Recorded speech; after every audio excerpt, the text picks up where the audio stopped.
Bem, irmãos, boa noite, a paz do Senhor Jesus para vocês. Estamos aqui em mais um estudo, né? Nós vamos dar continuidade agora na exposição da carta de Tiago e mais precisamente hoje, a partir de hoje, nós vamos começar de hoje mais 3 vídeos acerca do trecho do capítulo 1 a 19 até o 27. Então esse é o primeiro de 3 em que nós vamos falar sobre um tema que Tiago aborda dentro de sua carta, que é como saber se minha religião é verdadeira. Veja bem, não é se a minha religião é verdadeira. É como saber se minha religião, aquilo que eu pratico como religião, se ela é verdadeira. E é exatamente isso que nós vamos nos pautar nos próximos três vídeos, tá? 3 gravações. Nós vamos falar sobre isso. Nós vamos ler Tiago, capítulo 1, do versículo 19 ao versículo 27. Diz assim: Sabeis estas coisas, meus amados irmãos, todo homem, pois, seja pronto para ouvir, tardio para falar e tardio para se irar. Porque a ira do homem não produz a justiça de Deus. Portanto, despojando-vos de toda a impureza e acúmulo de maldade, acolhei com mansidão a palavra em vós implantada, a qual é poderosa para salvar a vossa alma. Tornai-vos, pois, praticantes da palavra, e não somente ouvintes, enganando-vos a vós mesmos, porque, se alguém é ouvinte da palavra e não praticante, assemelha-se ao homem que contempla no espelho o seu rosto natural, pois a si mesmo se contempla, e se retira, e para logo se esquece de como era a sua aparência. Mas aquele que considera atentamente na lei perfeita, lei da liberdade, e nela persevera, não sendo ouvinte negligente, mas operoso praticante, esse será bem-aventurado no que realizar. Se alguém supõe ser religioso, deixando de refrear a língua, antes enganando o próprio coração, a sua religião é vã. A religião pura e sem mácula para com o nosso Deus e Pai é esta: visitar os órfãos e as viúvas nas suas tribulações, e a si mesmo guardar-se incontaminado do mundo. Então, a partir deste vídeo, nos próximos 3, nós vamos falar sobre como saber se minha religião é verdadeira. Se aquilo que eu pratico como fé, se aquilo é verdadeiro diante de Deus, né? A ênfase nesse texto que a gente leu, nitidamente é o auto-engano. Se você ler aí no versículo 22, mantém tua Bíblia aberta, no versículo 22 e o versículo 26, você vai ver que o foco de Tiago é falar do auto-engano. Tornai-vos, pois, praticantes da palavra, não somente ouvintes, enganando-vos a vós mesmos. E no versículo 26 ele repete algo parecido. Se alguém supõe ser religioso, deixando de refrear a língua, antes, enganando o próprio coração, a sua religião é vã. Então veja que o foco dessa passagem, o foco desse texto que a gente leu aqui de Tiago, é o auto-engano. Uma coisa é o crente ser enganado pelo pecado, ou melhor, pelo diabo. Uma coisa é o crente ser enganado pela astúcia do diabo, porque ele é enganador. Essa é a função dele, enganar. Enganou desde o princípio, né? Outra coisa muito pior é pecar porque se engana a si mesmo. E é isso que a gente vai falar aqui. Quando em nada o diabo tem a ver com isso. É o engano do próprio homem consigo mesmo. E a gente vai ver como é que a gente se engana a si mesmo, né? Interessante que Jesus, no Evangelho de Mateus, tem um registro, Mateus 22, 7, 22 e 23, Jesus ele vai dizer, em outras palavras, que muitos acham que são salvos, mas não são. Vamos ler lá? Mateus 7, 22 e 23. Mateus 7, 22 e 23. Olha que interessante. São os olhos... Não, desculpa, eu li o 6. É o 7, 22 e 23. Muitos naquele dia hão de dizer-me: Senhor, Senhor, porventura não temos nós profetizado em teu nome, e em teu nome não expelimos demônios, e em teu nome não fizemos muitos milagres? Então lhes direi explicitamente: nunca vos conheci. Apartai-vos de mim, os que praticais a iniquidade. Então, a gente vê que Jesus já adverte que naquele dia do juízo, muitos vão se achar salvos, como hoje, mas não são. E em Apocalipse 3,17, há outra advertência para aqueles que vão ter muitos que se acham espirituais, mas não são. Apocalipse 3,17 é um texto bastante conhecido porque fala da carta à igreja de Laodiceia. E olha só a advertência que Deus faz para essa igreja. Pois dizes, estou rico e abastado e não preciso de coisa alguma. E nem sabes que tu és infeliz, miserável, pobre, cego e nu. São os falsos espirituais. Essa igreja de Laodiceia é a igreja que não tem nenhum tipo de atribuição boa. Pelo contrário, uma das coisas ruins aqui apontadas é que nela há cristãos de falsa espiritualidade. Estou rico, dizem, né? Estou rico e abastado e não preciso de coisa alguma. E nem sabes que tu és um infeliz, miserável, pobre, cego e nu. Ou seja, são crentes, simboliza, tipifica os crentes falsos espirituais, que se acham espirituais e não são. Então veja que essa questão do auto-engano é algo que não é só Tiago que fala. Jesus falou, né? Foi revelado também a carta ao anjo da igreja de Laodiceia. E a gente precisa entender que a verdadeira religião está centrada na palavra de Deus. Centrada na palavra de Deus. Agora, quais são as evidências de um crente verdadeiro?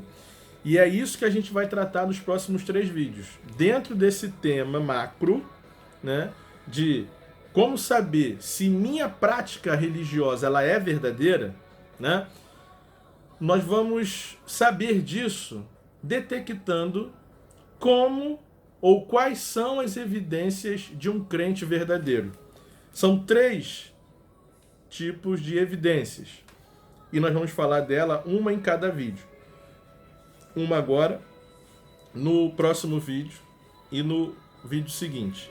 Tá certo? Mas eu vou adiantar pelo menos as 3 evidências de um crente verdadeiro para você, né? Hoje nós vamos falar que a primeira evidência de um crente verdadeiro é que o crente verdadeiro tem a sua vida centrada na palavra. O centro da sua vida é a palavra de Deus. A segunda evidência, que a gente vai falar no vídeo seguinte, é que o crente verdadeiro tem relacionamentos governados pela palavra de Deus.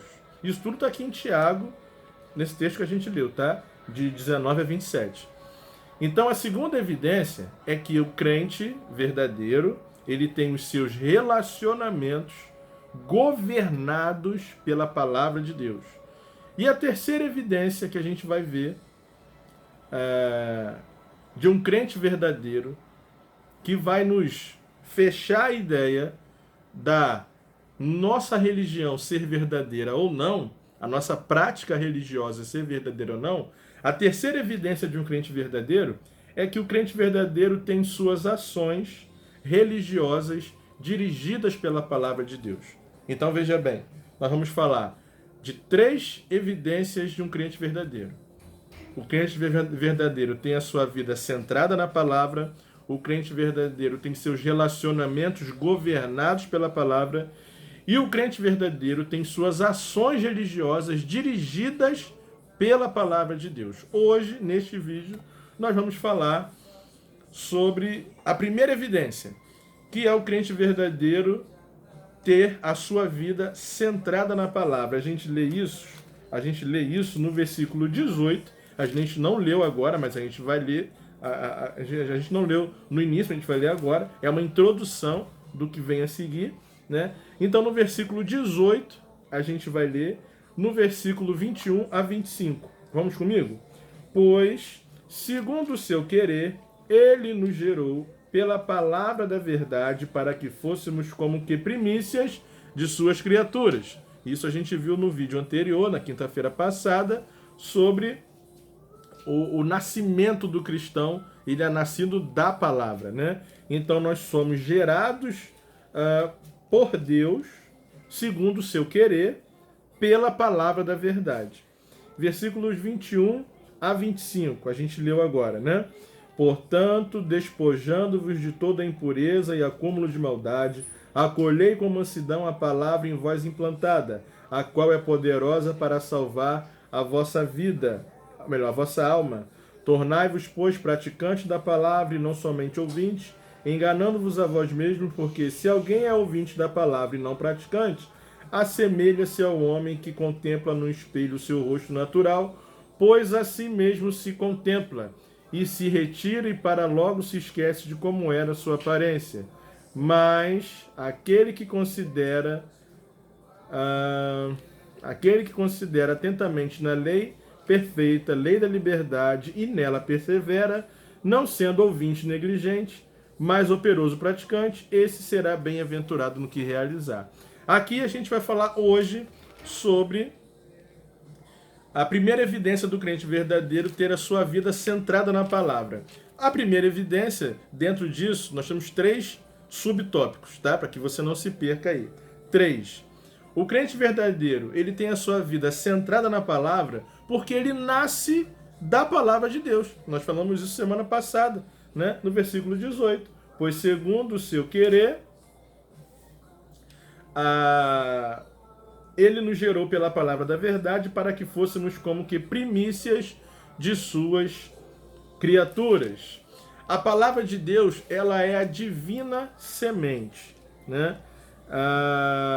E quando ela é aplicada no nosso coração, o Espírito Santo faz acontecer o milagre do nascimento espiritual. Eu não vou me deter muito nisso, porque nós já falamos no vídeo da semana passada. Se você perdeu, é só você voltar aí e você vai ver isso com mais detalhe do que a gente falou na semana passada, tá? Nascemos assim de cima, de Deus e do Espírito. Recebemos, portanto, uma nova natureza, uma nova vida. Então, o crente verdadeiro, ele é nascido de Deus, vive para Deus e tem a sua vida centrada na palavra de Deus. Essa é a primeira evidência daquele que tem a sua vida centrada em Deus. A segunda está no versículo 21, que a gente leu aí, olha. Portanto, despojando-vos de toda a impureza e acúmulo de maldade, acolhei com mansidão a palavra em vós implantada, a qual é poderosa para salvar a vossa alma. Então, dentro dessa esfera do cristão, do crente, ter a sua vida centrada na palavra, uma evidência mais ainda maior de que esse crente tenha a vida centrada na palavra é que ele acolhe a palavra de Deus. E como uma semente ela vai ser plantada, né? Veja que ele tá tratando aqui da semente, né? Se a gente for pensar direitinho no agricultor, naquela pessoa que vai plantar, ele vai fazer o que? Ele vai preparar o solo. Ele vai tirar toda a erva daninha, o bicho, o mato. Ele vai arar o solo, vai preparar o solo para receber a semente. Então, como uma boa semente, a terra precisa ser bem preparada para receber essa boa semente. O coração desse cristão, desse crente verdadeiro, também ele se prepara para receber a palavra que é a boa semente. E há duas coisas que esse crente faz. Primeiro, ele se despoja, ele deixa, ele joga fora, ele tira de lado toda a imundícia e de todo o mal. É o que Tiago fala aqui, né? Despojando-vos de toda impureza e acúmulo de maldade. Vamos preparar a terra para receber a palavra, para termos uma vida centrada na palavra. É necessário nós nos despojarmos, deixar de vestir toda a imundícia e toda a maldade que há em nós. Essa é a primeira parte daquele que tem a sua vida centrada na palavra. E a segunda parte do processo de preparação desse coração para que tenha uma vida centrada na palavra é que esse camarada recebe com mansidão a palavra que nele, né, o que em nós, ou que em vós é implantada, né? Veja que a palavra ela é implantada, é a semente. É Deus que faz esse processo, né? E nós devemos receber com mansidão, que é o contrário de ira. Se você percebe, lembra do versículo 19, a gente leu tardio para falar e tardio para se irar. A gente vai falar sobre ira lá na frente, né? Então, ao contrário de se irar, esse crente precisa receber com mansidão a palavra que nele é implantada. O resultado dessa recepção, qual é o resultado disso? É a certeza da salvação, é a garantia da salvação. Onde é que você vê isso? No próprio versículo que a gente leu aí. O resultado dessa recepção está no final. Portanto, despojando-vos de toda impureza e acúmulo de maldade, acolhei com mansidão a palavra que em vós é implantada, a qual quem? Esta palavra, ela é poderosa para salvar a vossa alma. Uma vez que nós temos a nossa vida centrada na palavra, mediante ao despojamento de toda a imundícia, de toda a maldade carnal que há em nós, e recebendo com mansidão essa palavra, o resultado é a certeza, a garantia da salvação em Cristo Jesus, tá? E para finalizar, né, ele pratica a palavra de Deus. O crente verdadeiro tem a sua vida, o crente verdadeiro que tem a sua vida centrada na palavra, ele pratica a palavra de Deus. Vejamos os versículos 22 a 25. A gente está lendo exaustivamente para que isso fique fixado na nossa mente, tá? Tornai-vos, pois, praticantes da palavra e não somente ouvintes, enganando-vos a vós mesmos, porque se alguém é ouvinte da palavra e não praticante, assemelha-se ao homem que contempla no espelho o seu rosto natural, pois a si mesmo se contempla e se retira, e para logo se esquece de como era a sua aparência, mas aquele que considera atentamente na lei perfeita, lei da liberdade, e nela persevera, não sendo ouvinte negligente, mas operoso praticante, esse será bem-aventurado no que realizar. Isso aqui é inegável, né? E a gente entende o seguinte, como síntese de tudo isso que a gente leu aqui, nesse terceiro aspecto daquele que tem a sua vida centrada na palavra. O primeiro aspecto é que ele é nascido da palavra. O segundo aspecto é que ele acolhe a palavra de Deus despojando de toda imundícia, de toda maldade e com mansidão. E o terceiro é que ele pratica a palavra de Deus, né? O que a gente aprende agora é que ele não basta ouvir, ler e conhecer, mas é preciso praticar. Querido, conhecer a palavra até o diabo conhece. Até melhor do que muito cristão. A questão é praticar. Lembra que eu falei, eu acho que isso vai estar 2 vídeos atrás, sobre a diferença de sabedoria e conhecimento. Conhecimento você pode ter. Conhecimento da palavra. Sabedoria é dada por Deus. Porque a sabedoria, o que é a sabedoria à luz de Tiago? Segundo o que a gente já estudou, se eu não me engano, há 1 ou 2 vídeos atrás, nós falamos aqui que a sabedoria é a capacidade de você aplicar o conhecimento que você tem. E essa sabedoria vem do alto. É isso que Tiago fala. Se alguém precisa de sabedoria, peça a Deus que dá de maneira generosa. Não é isso? Então, não adianta conhecer, não adianta ler, não adianta ouvir. Tem que praticar. O interessante, e aí é uma coisa bem interessante mesmo, é que tem muitos crentes que marcam a Bíblia toda. Já viu isso? Marca a Bíblia, pinta e rabisca e faz anotações e tal. Sabe o que eu acho interessante? É que muitos desses crentes marcam suas Bíblias, mas não têm as suas vidas marcadas pela Bíblia. Não têm as suas vidas marcadas pela palavra. Marcam a Bíblia de ponta a ponta. Não estou questionando quem faz, dizendo que está errado, está certo, não. Estou dizendo que não adianta marcar a palavra se a palavra não te marca, querido. Não adianta. Você pode rabiscar a Bíblia toda, você pode pintar, você pode publicar no Facebook, você pode colocar no adesivo do seu carro. Mas se você não praticar, não vale de nada. Não vale de nada. A nossa religião é vã. Não sejamos somente ouvintes, mas também praticantes da palavra, enganando-vos a nós mesmos. É o que Tiago fala. Aquele que marca a Bíblia toda, pinta, bota no carro, publica no Facebook, bota no status do WhatsApp, bota na camisa, atrás da camisa, faz o escarcéu. Ótimo, beleza. Mas se não pratica, engana-se a si mesmo. É o que Tiago fala, é o que a Bíblia fala e é o que a gente tem que dizer. Não adianta conhecer, meu amado. Tem que praticar. Tem que praticar. Tá ok? Nos versículos 23 a 25, Tiago, ele vai mostrar 3 benefícios em praticar a palavra.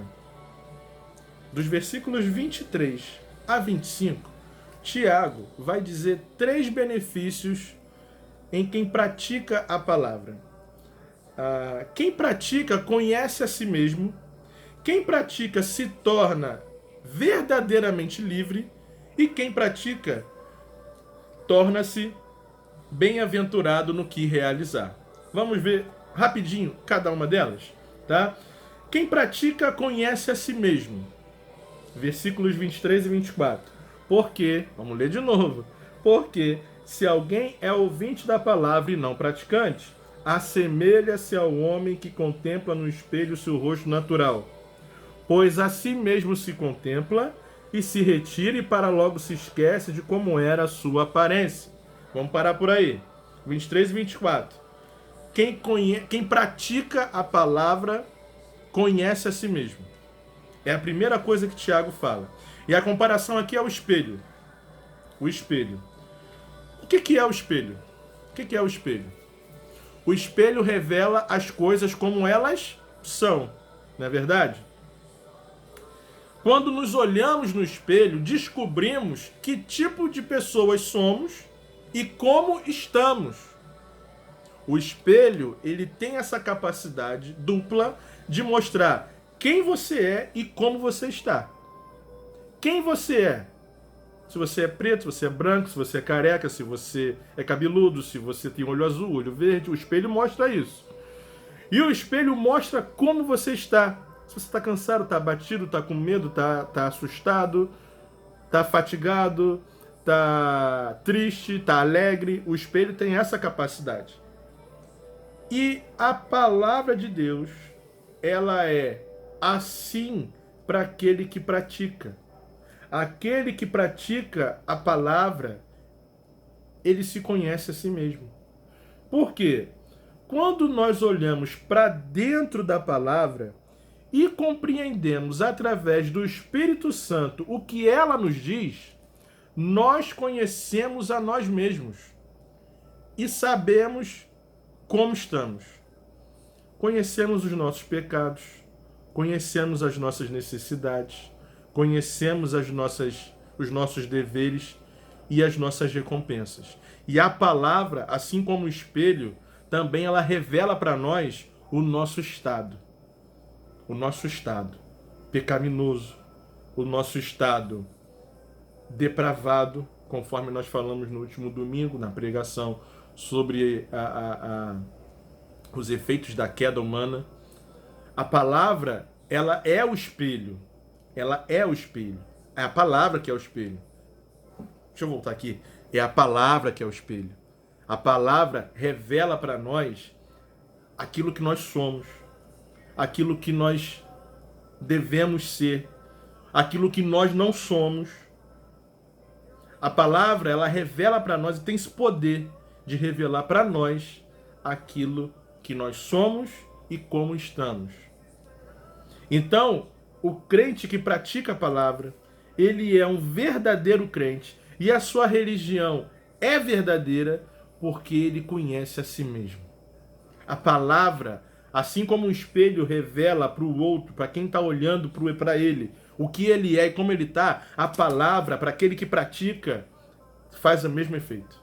Revela para este como ele é e como ele está.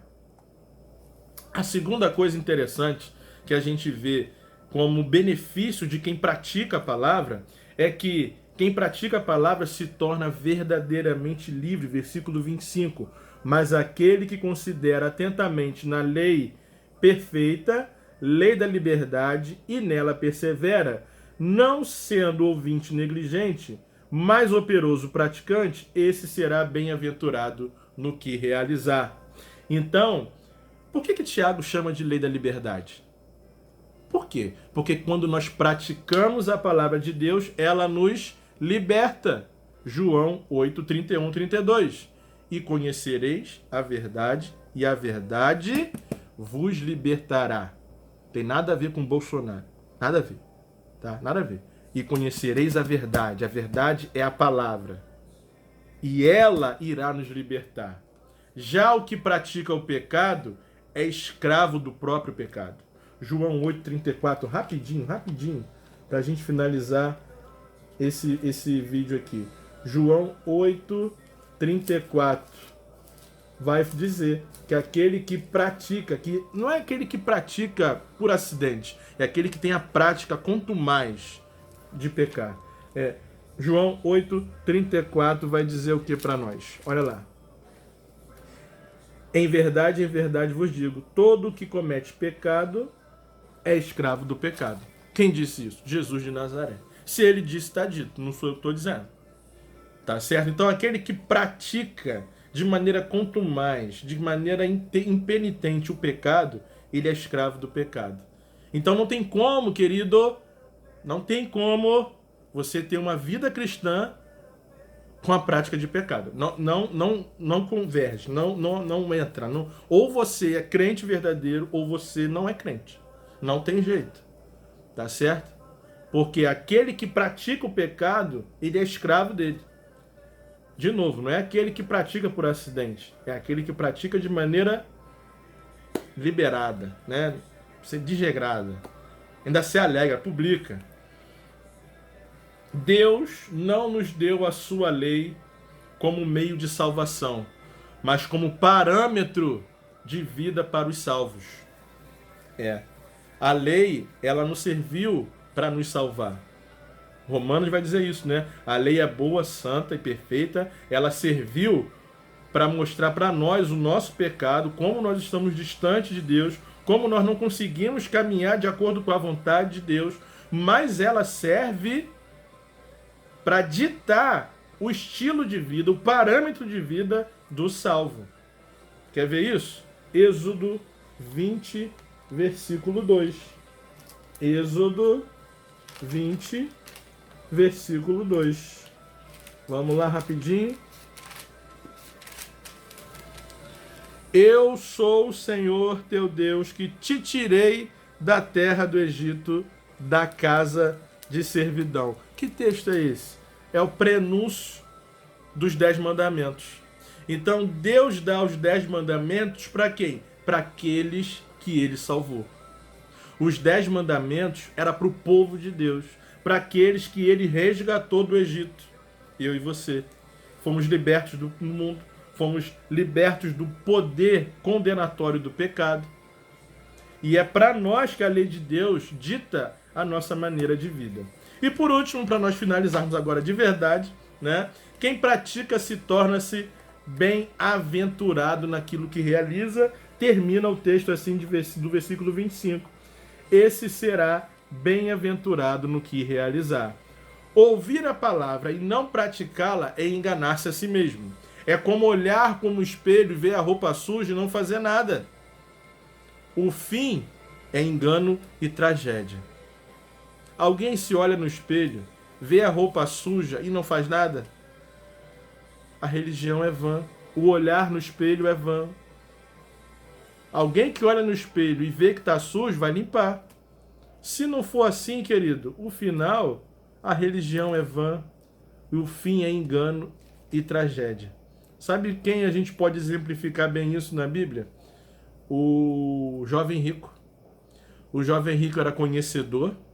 O jovem rico sabia, tinha conhecimento decorado da lei. Quando confrontado com a palavra, ele respondeu ao Senhor. Na hora de praticar, ele saiu triste, porque era dono de muitas riquezas. A religião dele era vã. Jesus estava dizendo para ele: meu filho, sua religião é vã. Você conhece a palavra, você sabe o que tem que fazer, você decorou, mas isso nada serve para você.